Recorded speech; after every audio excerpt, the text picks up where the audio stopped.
Welcome back to another episode of Prepper Talk Radio. I'm here today, Paris Clough, with my co-hosts, Scott Stallings and Shane Coles. We're all three of us back in the house. One more, this podcast, we're excited. We had a little bit of break where only a few of us were on, but we're all three back and we're ready to go.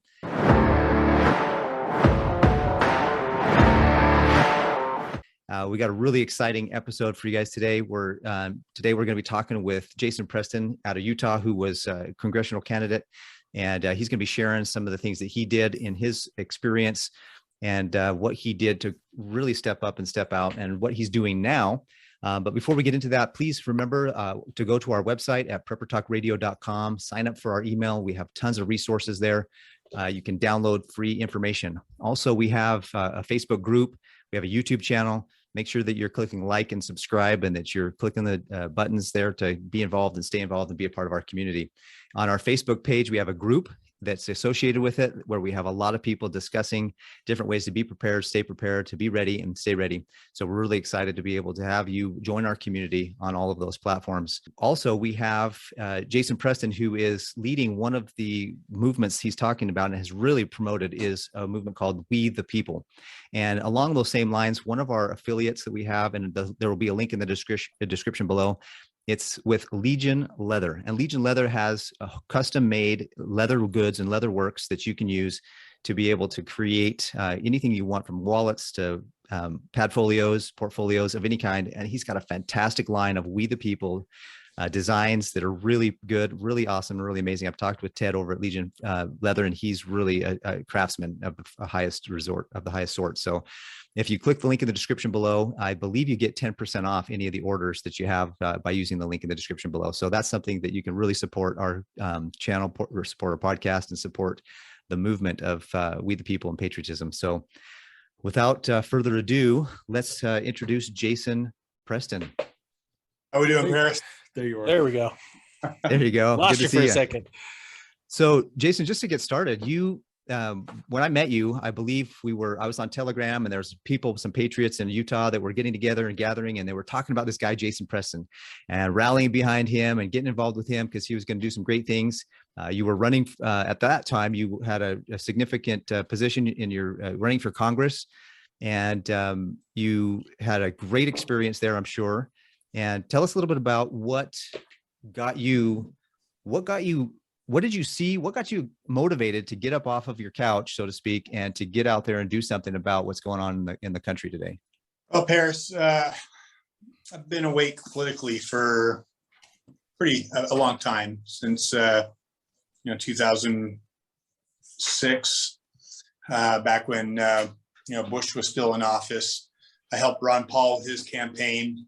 Actually brought him out to Utah. So I've been awake politically for a while, and just been very involved, and I understood the impact. I had actually very little hope when Bush was in office, and especially when Obama came into office.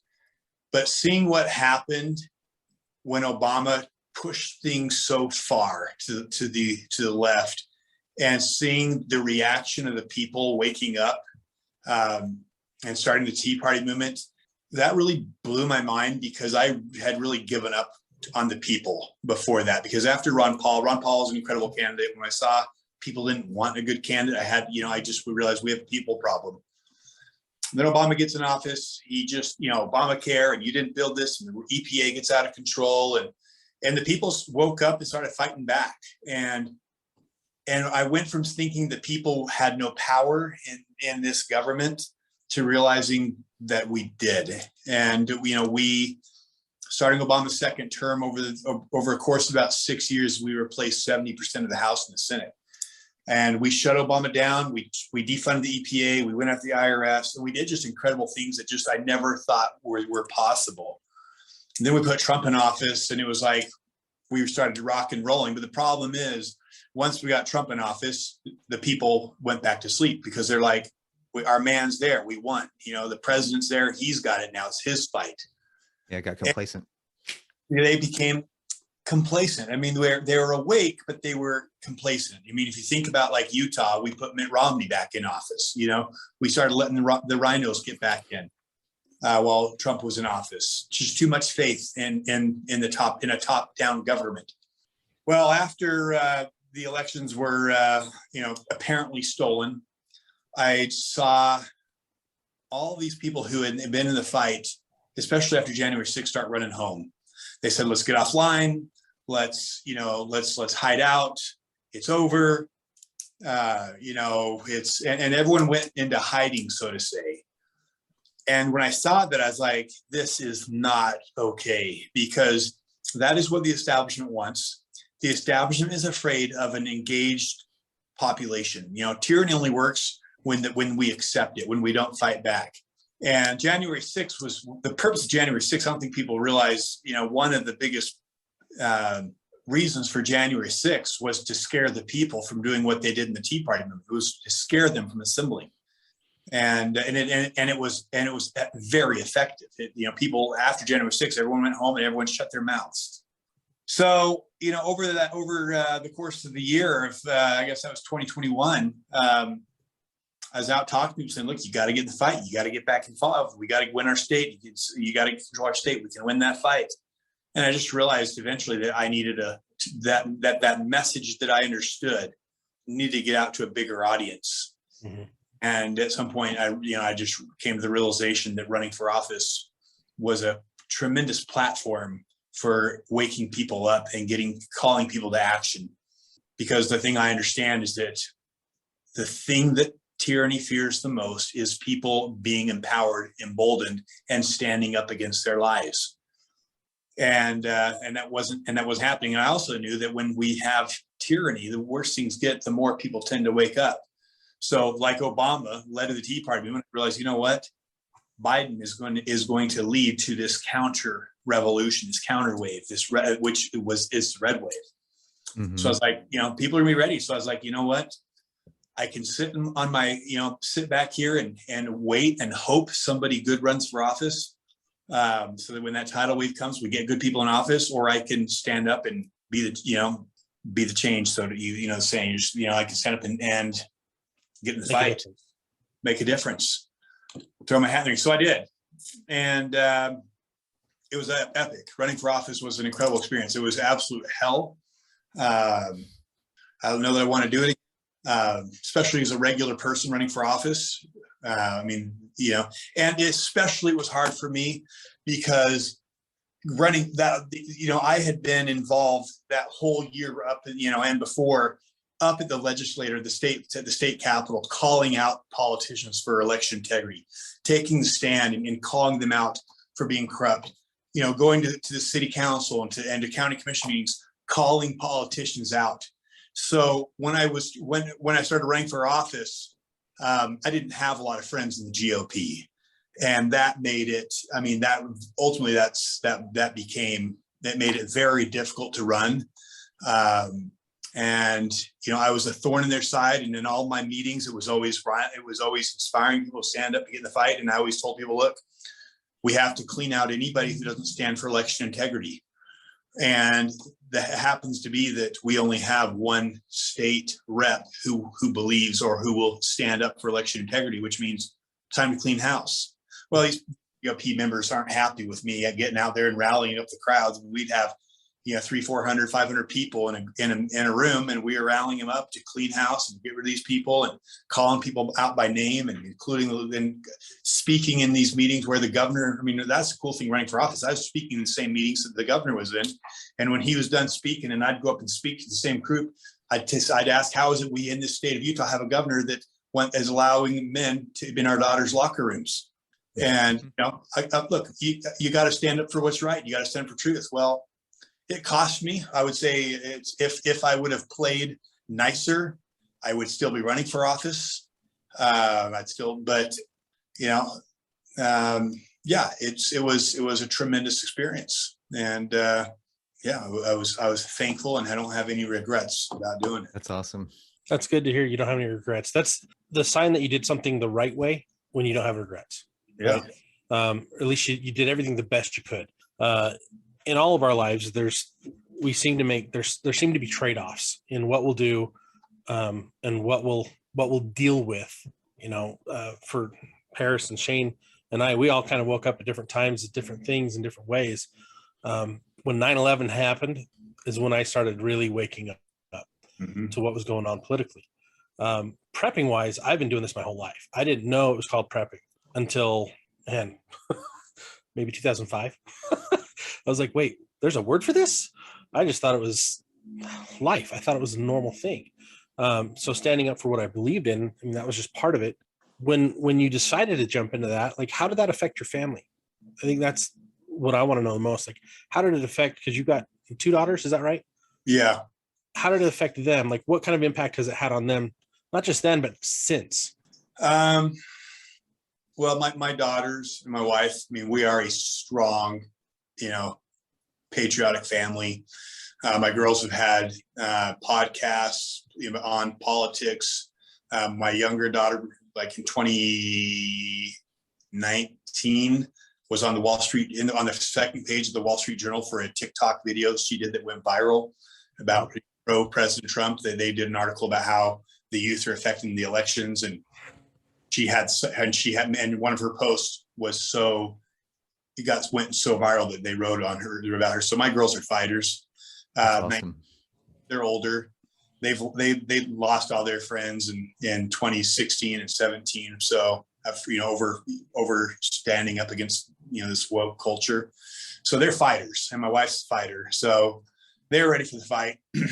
And I never wanted to be a politician. I have a colorful past. I've been divorced. I'm on we're a blended family. So, and after I divorced, I went through some rough times in my life, and I have a past, and I knew that running for office, they were going to dig it up and drag me in the mud. So I didn't walk in blind, but it was a conversation we had with the girls. My wife are we comfortable with what's coming? And here's the question. When you realize what's coming if we don't stand and fight, it's not having our names dragged in the mud. It's having our very lives, dragged in mud in concentration camps. And, we know what the end result of Marxism has always been. And for people who stand for freedom, it does not end well or pretty. It ends usually very violently. And so we have a choice: sit back and hide, and try to lay low and stay off the radar and pretend like, we're not going to, when the crap hits the fan, we're not going to, we'll go hide out on our own, or stand and fight. So for us, it wasn't much of a decision. It was stand and fight.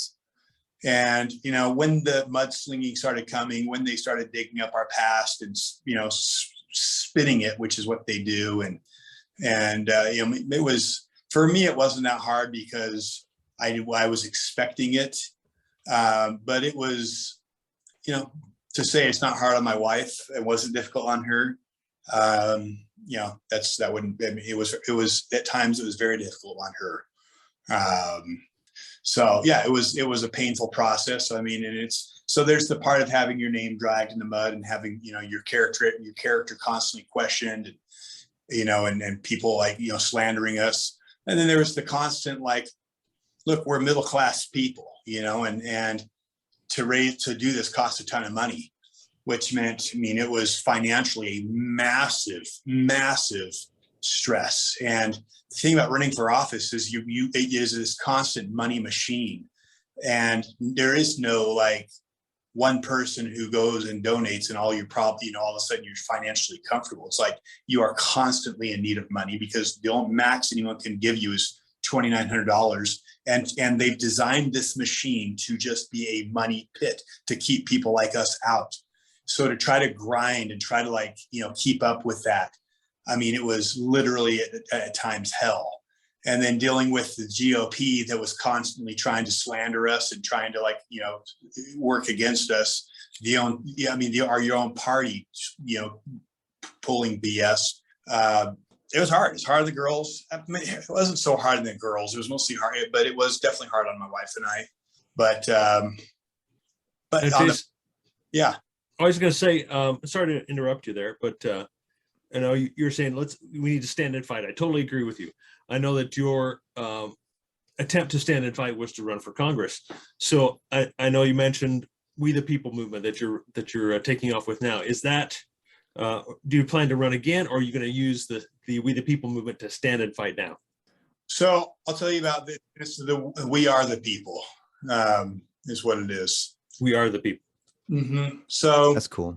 So after, and then where that came from is when we were running for office, we found out they were trying to push ranked choice voting through at Lehigh City Council, and I live in Lehigh. So we were having a team meeting that night, and we took the whole team down there, probably 30, all on our We the People shirts.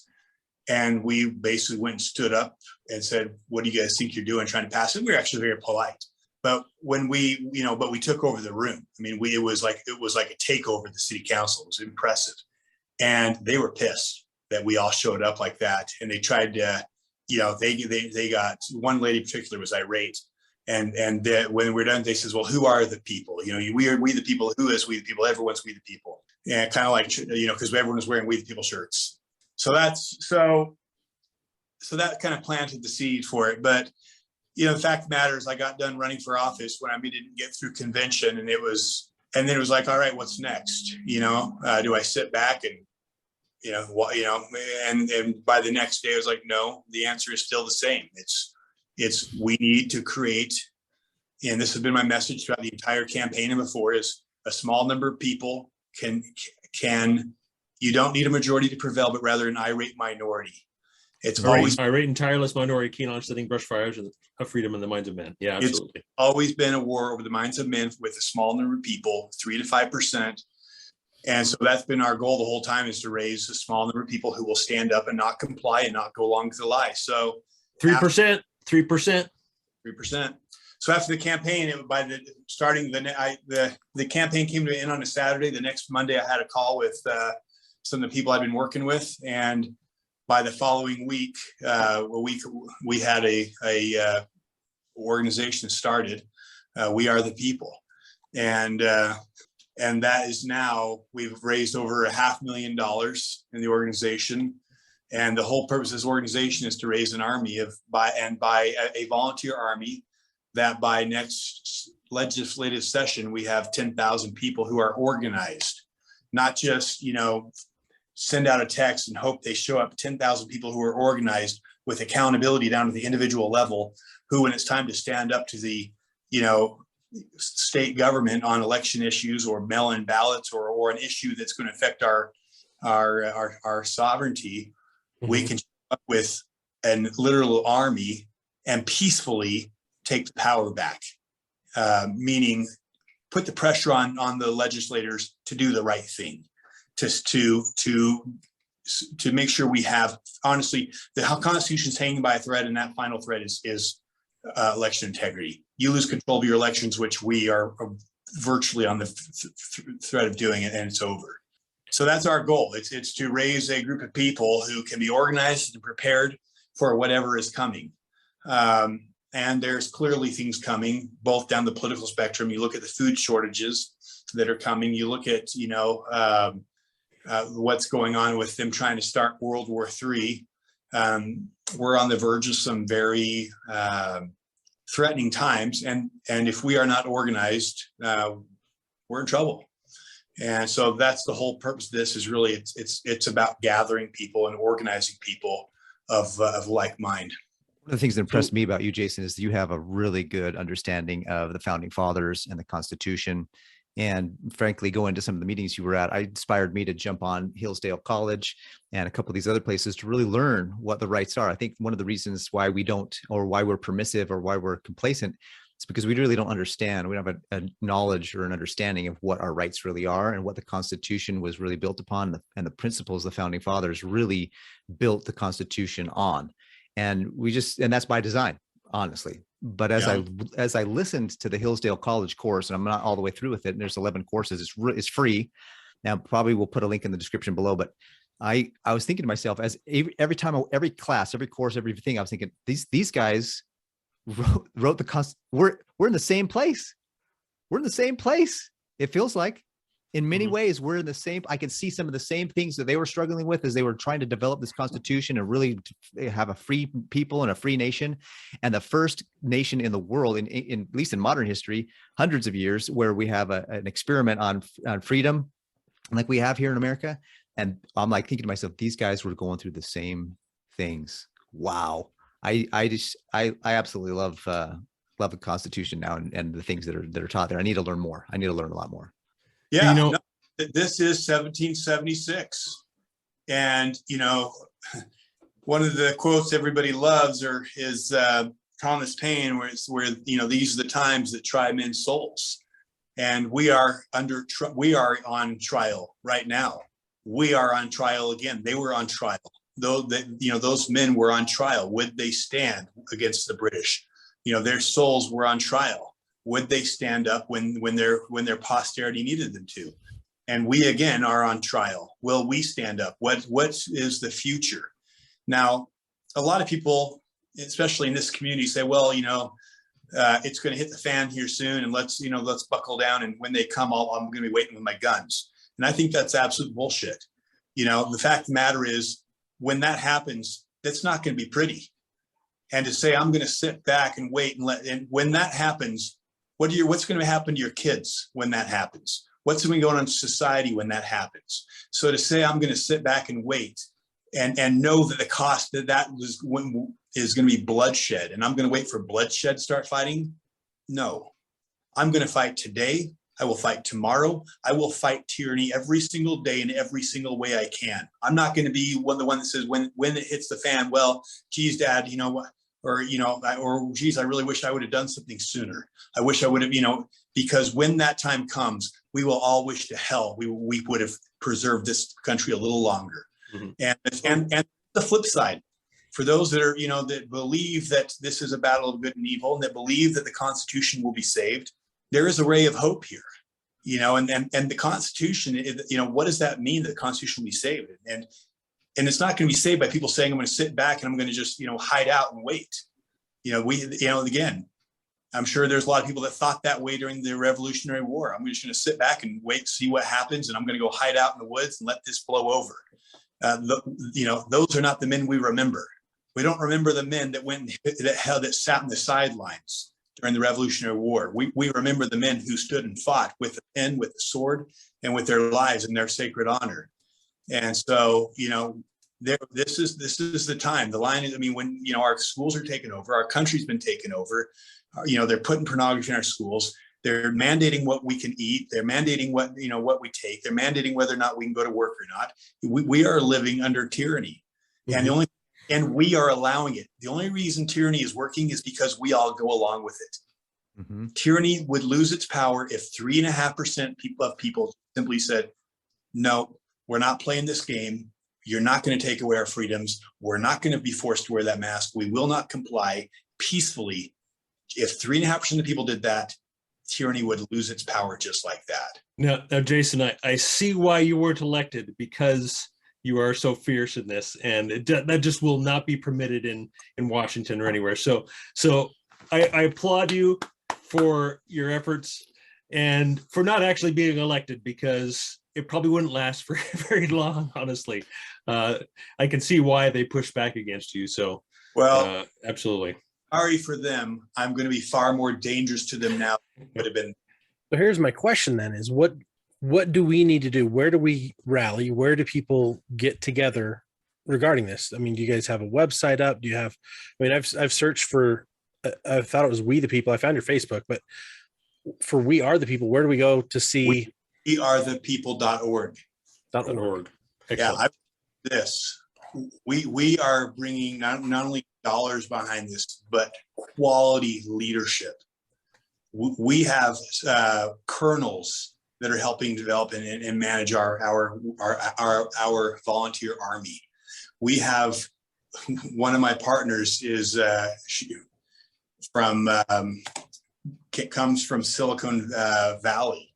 Mm-hmm. She built companies. She's still built. She's a professional consultant. She writes books, and that's the type of leadership we have in this organization. Because what we realize is, you look at the left, and it's not the left because it's establishment. It's both. It's the right and the left. It's a collusion.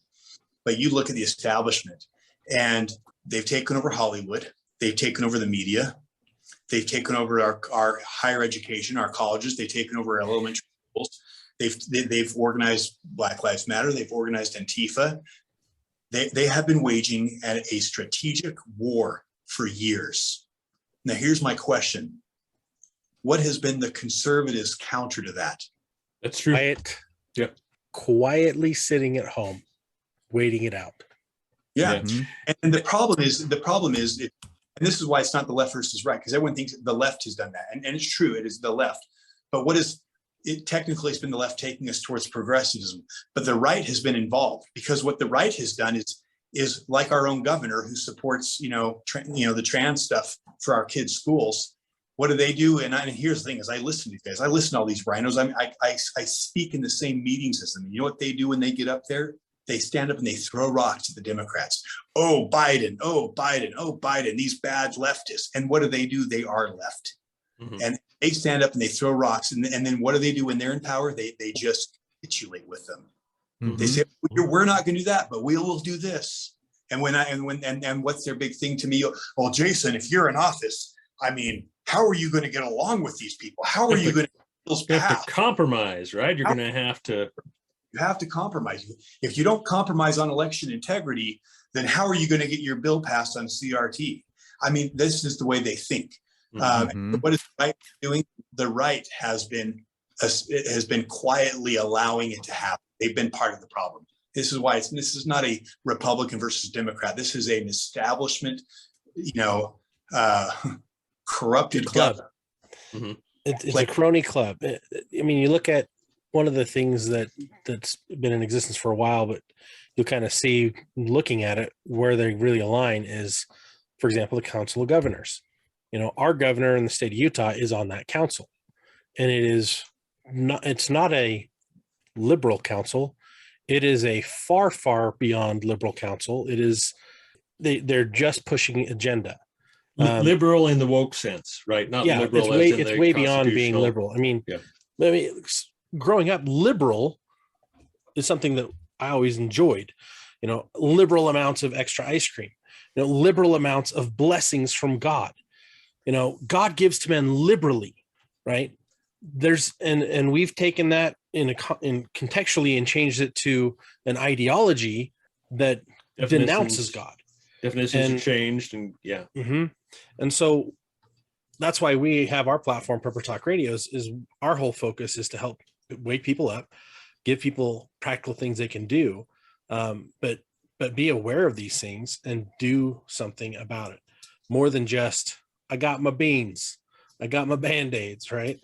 Well, yeah, that's one thing we're talking about before we start recording here, and we only have a few minutes left, so sorry to hijack this, but wonder if we could talk about that before we are done with our time here. Is you had mentioned that we're all preppers here. I know you don't necessarily call yourself a prepper, but you're prepared, right? And you mentioned that you're not doing this just to survive, right? You're doing this, you're being prepared so that you can better organize, right? So us as preppers, we see a collapse necessary in order for that to happen, right? To get out of this system, to break out of the tyranny that you're describing here, right? So I know we can do that by, like you're saying, with we the people, we organize. And I guess my question is to you, and Scott also alluded to it as well, how do we organize and how do we get through this coming collapse? Because I believe there's going to be a collapse, and not just plan to just survive, but to thrive and to organize. So here's my thoughts on that. If my goal to survive, I could go out in the mountains, ditch my wife, ditch my kids, and I could survive pretty much through whatever. But if I wanted to take care of my wife and my children, okay, it's going to be a little bit more difficult, but probably manageable. But here's the question, and this is where my thought process is. I don't believe many of us were sent to this time to simply survive. I believe we were sent here to be part of a bigger picture, and I believe I believe that we will have troops invade this country. I think, whether it's Book of Revelations, whether it's George Washington's vision he saw an invasion of this country. The food shortages, what's coming. If we are to survive, we have to be organized. And again, it's not about individuals. For me, it's not about just going and hiding out in the mountains. I think we have a responsibility. That's what it means to be a man. And that's something we don't talk about in this community anymore, in this society. But what it means to be a man is the greater the man is the greater the number of people he can take care of. And that is my goal in life, is to be the best man that I can be. And that is an honor to be a man. It is a great thing to be a man, even though our society has lost the meaning of that. And a great man takes care of as many people as he can. And so for me, as we look at what's going on, and I always felt running for office, one of the things that shocked me was how many great people there are in the state of Utah. People moving here from California, people moving from all over. That's the thing that blew me away. Is this is one of the most corrupt states in the country. People don't realize it, but Utah is easily top 5 most corrupt state in the country. But we also have some of the most incredible freedom fighters here. So this is where this is the epicenter of the biggest battle in the country. This is where it's at. People don't realize how significant Utah is and their role, the lands issues. There are so many massive issues that people don't realize how significant they are, and may not realize until it's too late. But I've always felt that I think part of my biggest role is not about November elections. It's about gathering. It's about gathering people together. It's about bringing like-minded people together so that when things happen, we are organized and we can survive and thrive to a degree.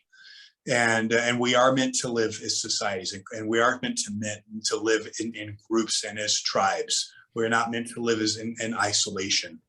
And in fact, in isolation, we are weak. In unity, we are powerful. And so again, that's what part of what We Are the People is about. Is it is about bringing people together for different reasons, but to bring people together of similar minds that understand the value of freedom and liberty.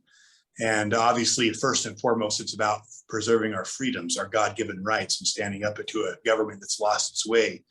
But secondly, it's about helping men become better men. It's about being prepared when and organized when those things happen.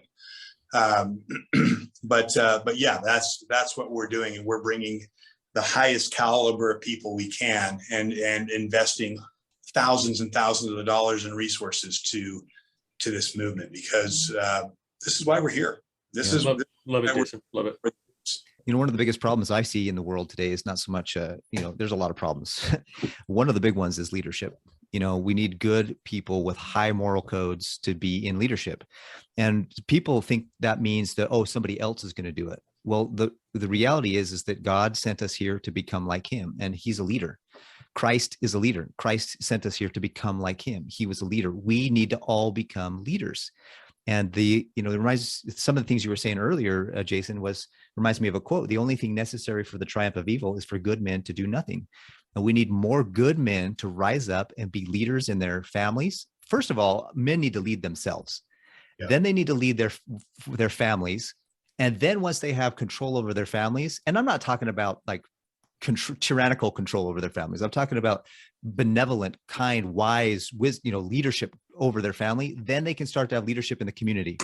And then they can start to have leadership in the countries, states, countries, nations, et cetera. It grows from the individual and then up from there into nations and into the world. And I think that's how we do it. We get good men who understand those principles and are willing to fight for liberty and freedom and their families and their wives and their children and the children's rights and freedoms, and then move forward and resist evil. And what we can't resist, there's an amazing book called the Book of Mormon. And in that book, it says, what tyranny we can't fight with our words and with our testimonies, let us fight it with the sword. But first, we need to fight it with our words and with our testimonies and with our, like you're talking about, Jason, peacefully first.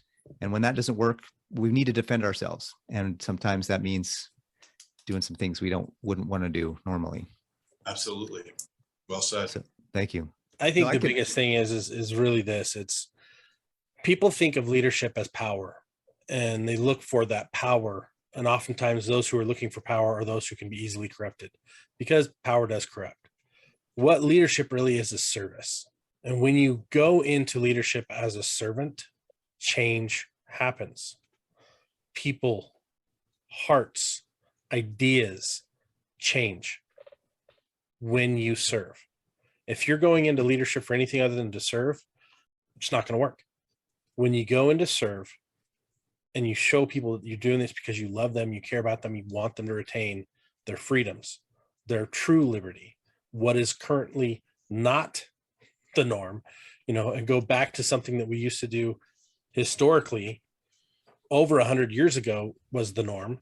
A lot of people think, oh yeah, that was just 50 years ago, 60 years ago, that was the norm. No, it wasn't. It was 100 years ago that this mindset was the norm of serving our families, where a husband and a father, the type of leadership is faith, then family, God, and then family. And if we can get people back to that mindset, we're going to win.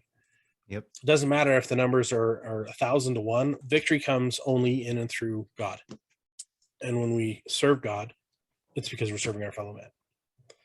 And that's where real leadership is, in my opinion. Well said. Well said. All right, with that, let's close it out. You guys, thanks again for coming and being part of Prepper Talk Radio in this episode. Thank you so much, Jason, for being on with us. Thanks for sharing your vision, your passion, your excitement. Hopefully you listening out there felt that passion and felt that desire. Hopefully inside of you, you felt something stir and you have a desire to do something good with that newfound inspiration and motivation. And then to develop the discipline necessary to become the person that God sent you to this earth to be. Once again, please visit our website at preppertalkradio.com. Click on the resources tab, download all the resources that we have available for you there. Join our email list so that you can be aware of all the things we're doing, anything that we're promoting, or any of the events we're part of, or anytime we drop a radio or a podcast or a YouTube, we'll be able to put that on our email list. Join us on Facebook in our Facebook group. Click like and subscribe on all of our platforms so that you can follow where we're going, what we're doing. And every time we drop a video or a podcast, you'll be aware of it. Well, we were super excited to talk with you guys today, and we look forward to seeing you on the next podcast. Have a great week. Thanks, Paris. Thanks, Jason. Yeah. Thank you, Jason.